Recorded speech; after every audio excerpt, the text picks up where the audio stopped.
Domenica 22 marzo, Santa Lea di Roma. È l'82esimo giorno dall'inizio dell'anno, ne mancano 284 al termine. Il sole sorge alle 6 e 9 minuti e tramonta alle 18 e 26. La luna si leva alle 5 e 52 e tramonta alle 16 e 28.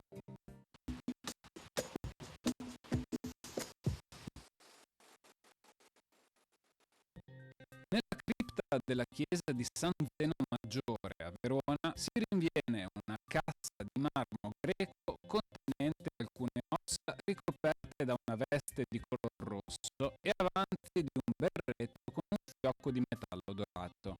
Le sacre reliquie saranno più tardi identificate per quelle di San Zenone, vescovo di Verona.